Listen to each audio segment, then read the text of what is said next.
नमस्कार व्यूअर्स, मैं हूं अमीश देवगन और आप देख रहे हैं न्यूज 18। और न्यूज 18 पर हम इलेक्शन की मेगा कवरेज आपको लगातार दिखा रहे हैं।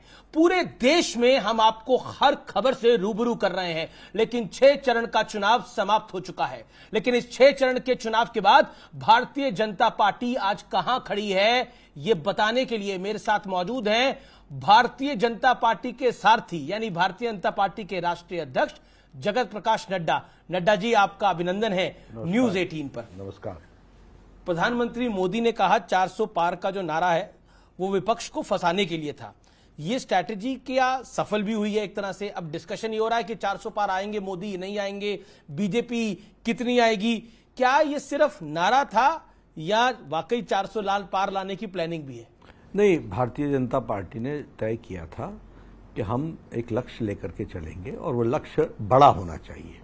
और वो लक्ष्य हम लोगों ने 400 पार यानी 370 के आसपास भारतीय जनता पार्टी की सीटें आए और बाकी एनडीए की, और हम 400 पार करें और उसी लक्ष्य को लेकर के हम चले। यह इसमें जो प्रधानमंत्री जी ने कहा वह उनका कहने का जो अभिप्राय भी है वो ये है कि शुरू में हमारा विपक्ष इसी बात पर उलझ गया कि 400 पार नहीं करेंगे, 400 पार नहीं करेंगे, यानी हम 400 पार लायक हैं, ये उन्होंने इनडायरेक्टली कमिट कर लिया।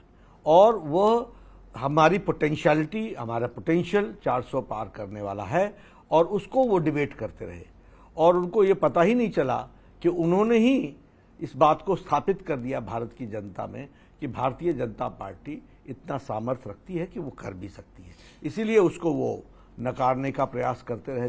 लेकिन उन्होंने फिर उलझा भी दिया। उन्होंने बोला कि ये 400 पार इसलिए चाहिए कि बीजेपी आरक्षण को ही समाप्त करना चाहती है। ये नैरेटिव बिल्डिंग करी। ये देखिए, कांग्रेस का, इंडिया अलायंस का और ये सभी पार्टियों का शुरू से ये रवैया रहा है। They never play a positive game, क्योंकि इनके पास कोई एजेंडा नहीं है, ये शून्य है, दे आर ब्लैंक। लेकिन बीजेपी भी ट्रैप हो गई इस एजेंडे के। ट्रैप नहीं हुई। हमें मालूम है कि इस तरीके के षड्यंत्र रचते रहेंगे और हमको उन षड्यंत्रों को स्पेड लोगों के सामने स्पष्ट करना है।